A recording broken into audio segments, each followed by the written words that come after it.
fellas, I have to apologize. I think I might have pissed off our clowns. When I was promoting the show today, I said, no mimes. I've said this many, many times, it's just for fun. It's fun to exclude a group of people to come to the show. Sometimes it's no magicians, no monkey handlers, no mimes. But what happened was, I think because our clowns dress up and they look like mimes, they got very upset. So they caused a big problem, and I said, well, Tom, the mime from SeaWorld, can come. And then I think they took that doubly offensive, and then now I don't know if they're ever going to come here again. That's mimecist. So I'm not really sure. I'm not a mimecist. I'm not mimecist. You know what I mean? Everybody is welcome here at the Tabernacle of Hedonism, except for bullshit mimes. I don't want to see any more fucking mimes caught in a goddamn box. We've had that already. Develop your craft, alright? If you're acting, you're stuck in a fucking box, you're stuck in a fucking box! Don't come here, get out of the box and do better mimes. Mime a banana. You know, mime AI. Do some fucking, push the envelope here, right? We're not here doing like the old tired shit from history. We're trying to evolve. We're trying to progress. Folks, if we don't progress in our craft, we are never going to make it to Dubitopia. We are never going to enjoy the reverence of the space mammals. We're never going to understand why it is that the alien motherhood is reverse engineering UFOs in the independent Florida alligator, even after we told them to stop doing that.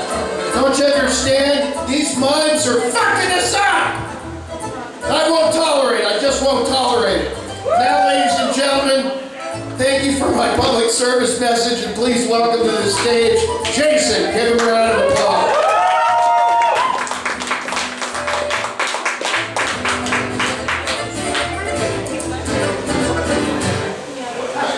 Sit over there? No. I was just sitting there hearing all the talking shit. Hey man, my shit's in. I have important things I have to do. As one of the leaders of a church, I have important shit I have to do, okay? Don't come up here to play your songs and just get on my ass because I gotta do my shit. Alright, this is a religious institution. And also, we love you. Thank you for being here. I'll fix that. Yeah, that's it. Yes, sir. No, sir. 3 guys full. Alright. Check. I'm gonna end up grabbing that boom mic too when I sit down. You told me to do 4, so I'm gonna. It's well on. It's just the gain's really fucking hot on it. Yeah, that's. Check. 1, 2, 3, 4. Check.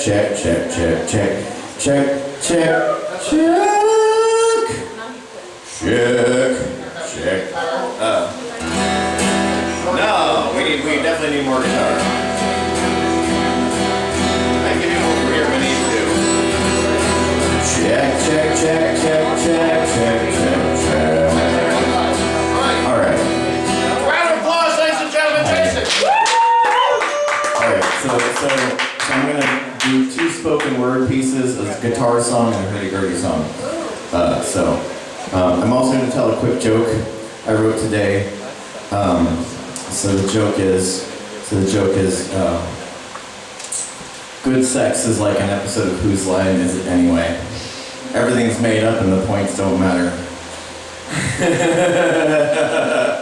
Anyway, so now I'm gonna say the words that nobody wants to hear at open mic night. I'm gonna read some original erotic fantasy. This is called Pizza Boy. I wrote this a while ago, but it's really fun. I really enjoy it. So, I saw you in a dream once. I was on my knees and you held my face with both hands and kissed me gently, your lips soft against mine. The smell of whiskey and sweat and clove cigarettes. I leaned into you for a deeper kiss, but you pulled back, teasing me, and I fall forward. The restraints were strong though. My arms are stretched tight where they're cuffed behind my back, and I'm leaning, straining against the pain in my shoulders. And you laugh. watching me hang there. I didn't give you permission to kiss me, you say as your open hand meets my right cheek. I try to mutter an apology, but I'm interrupted by your other hand on the other cheek. You grab my hair, pull me upright again, barely giving me time to get my balance before you press your manhood deep into my throat. Eyes watering, choking, saliva pouring out of the glands in my mouth and running down my neck. It's getting hard to breathe. Even if I wanted to use a safe word, I don't think I could. I can see stars now, skin red, veins bulging just as I start to wonder when it'll be over. Your rhythm slows, fingernails dig into my scalp, your flesh swells, and your gift floods my mouth, hot and sticky and more than I was expecting. I barely managed to swallow. It's not on my face, and breathless you utter a, "Thank you, sir." Suddenly your hand wraps around my throat, slamming me against the wall, and you kiss me deeply, almost tenderly, as you reach behind me to undo the cuffs. When you let go of my throat, I slump to the floor on hands and knees, shoulders burning, gasping for breath. I gaze up in your eyes and see a wry smile across your lips just before you spit in my face. "You fucking faggot!" You scream and kick me to the floor. As you reach for the cat of nine tails, you're reminded that you bought some Ben & Jerry's ice cream and it'll be waiting for us when you're done. You also promised to order a pizza. Pepperoni and mushroom with a side of garlic butter to dip the crust in. It's my favorite. I've never been happier.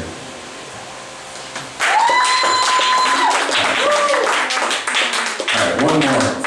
This one's less graphic. Less graphic, more philosophical. But this is an imagining of a non-binary threesome. So, it's called Gender Isn't Real. Warm mouths and hot flesh, squeezed hard and pressed, wet and sublime, I can still smell you. Weed and wine, your breath, I need another goddamn cigarette, blowing my mind, I can still taste you. Who's the man? Doesn't matter. Sweat and KY, slimy slather, pushing hard inside, I can still feel you.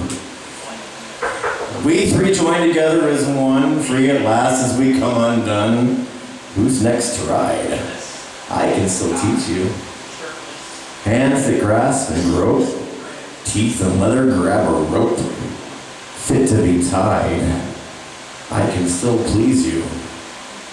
Wild creatures unrestrained, all the pleasures, all the pain. What else can we try? I can still feed you. Undefined nebulous roles, maybe the cow, maybe the bull. In here there's no lies, I can still seek truth. Gender isn't fucking real. We're all just gay men here. This girl doesn't hide. I can still be you. Feels good to be a faggot.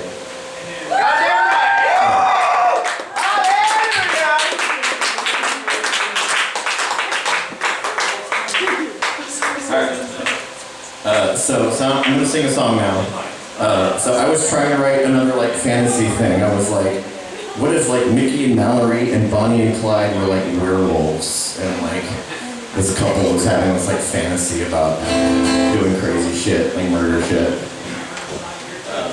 And so I wrote this song with a sort of like little fantasy idea in mind, and then when I finished the song and performed it for the first time, I was thinking about it, and I'm like, wait, fuck, this song's about furries!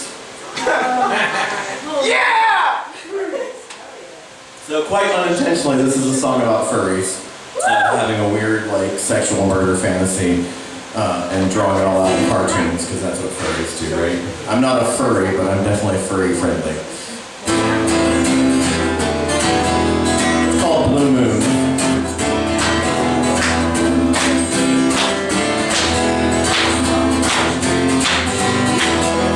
Down by the old track, watching the moon rise, I can see the sunset shining in your eyes. Fresh blood dripping off of your knife. A werewolf wearing a well-worn disguise.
living creatures.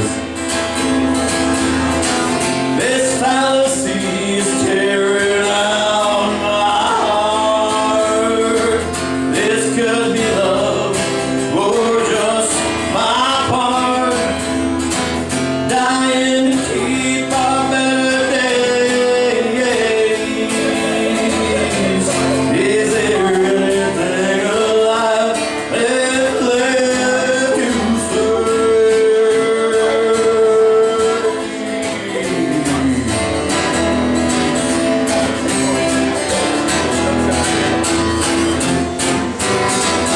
When the moon is in the sky, everything is shit. Your features got me howling and twisted. Nothing left to salvage from peaceful existence. Hell will be your home for now. Please come and visit.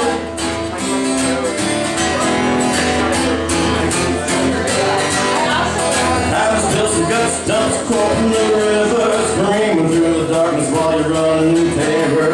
Cops can't catch us now, we're too fucking clever. The trap door's broken, but I still pull the lever.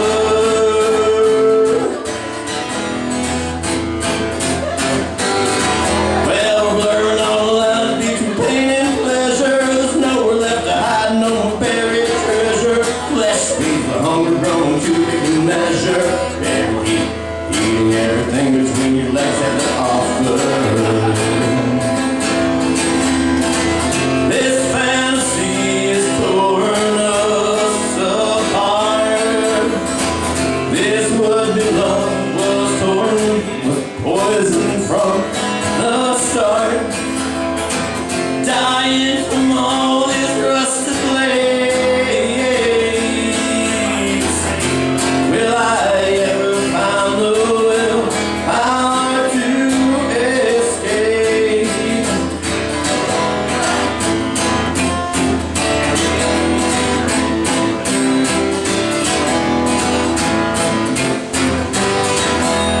Down by the old track, watching the moon rise, I can see the sunset shining in your eyes.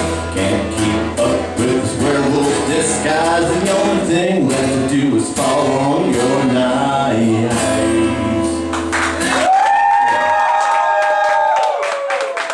Alright, now one more thing good in Tom said 4, so we do 4. Of course.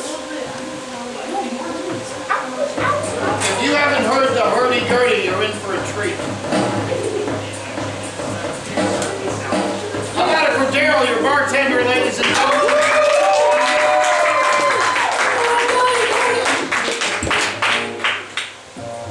If you're enjoying the show, great. If you're not enjoying the show, check in with Daryl and get a couple drinks and adjust the show accordingly. Remember, the more you drink, the better the show appears to be.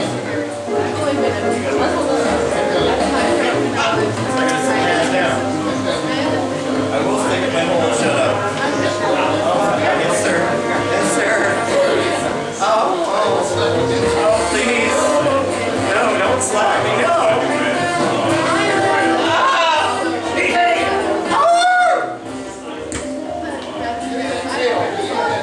Oh my God. I was in the blood. Sorry, I think with the boom mic too, though. Sorry, I don't mean to be a power bomb, but I need some boom mic. Oh my God. Something over.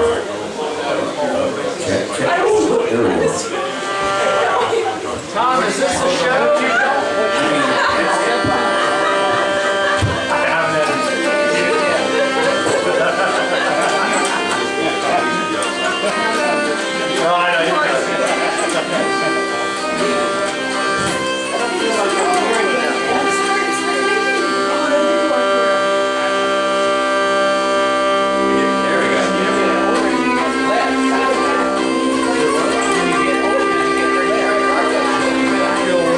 Jason, everybody, the hurdy-gurdy.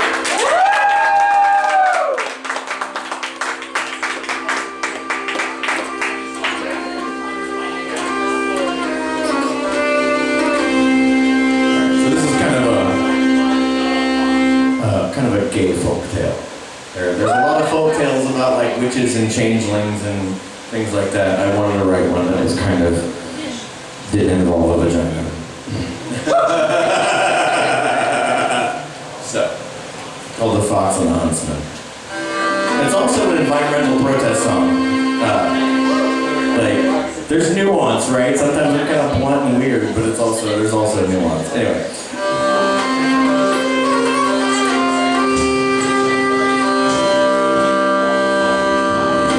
In the forest, the young huntsman waits, up with a dog a stalking his prey. Some rabbits to eat or a stag for to slay, or a fox with a fine pelt to sell, a fine red pelt for to sell. His bow in his hand and his knife at his side, Reverend catching unblemished times. He sets a few traps in the clearing beside an old run-down shack by the glen, the old witch's shack by the glen.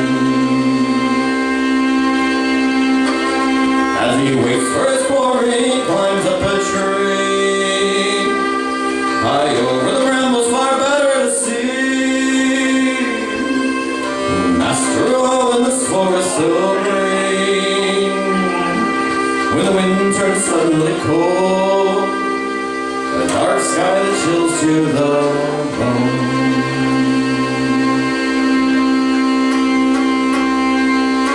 When in the clearing a young fox arrives, with chest at red fire and piercing green eyes, the hunter takes aim at his beautiful prize. When the branch below him gives way, with a crack the branch broke his leg. He falls like a stone to the soil below, shattered and bleeding from such a great blow. No help to save him when he's this far from home. So he crawls to the shack by the glen, the old witch's shack by the glen. He passed out by the door, someone dragged him inside. He awakes to a warm fire and tea by his side. His wounds had been banished, a splint on his thigh, and a young man stands in the door, a handsome young man at the door. His hair messy and red and his eyes piercing green, his neck bears a blue storm that glitters and gleams. Into the young huntsman's ear he does lean, chanting an old fairy spell. The huntsman fell under his spell.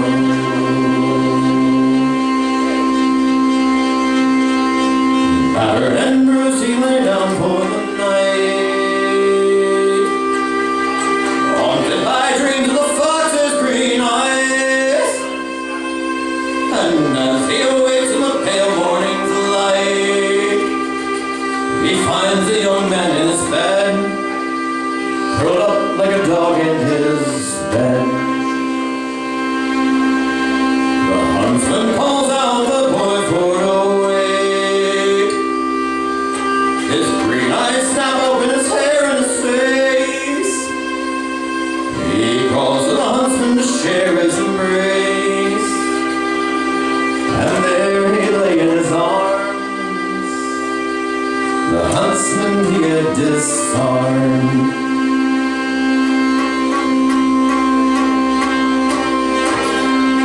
Next morning he wakes up, his wounds are all healed.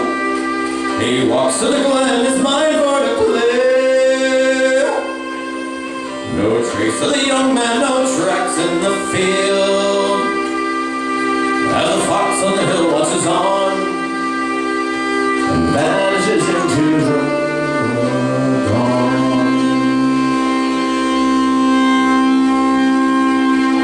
The huntsman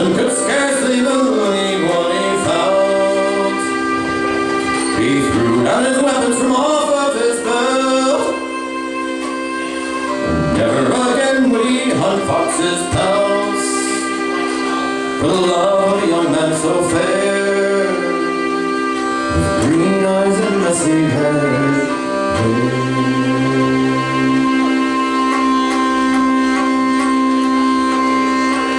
Deep in the forest the young huntsman waits.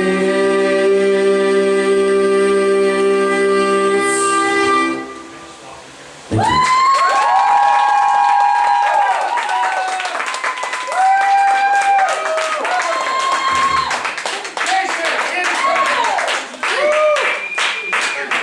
Holy ham sandwiches. Right? I know. Oh, I get bubbles. I feel so honored.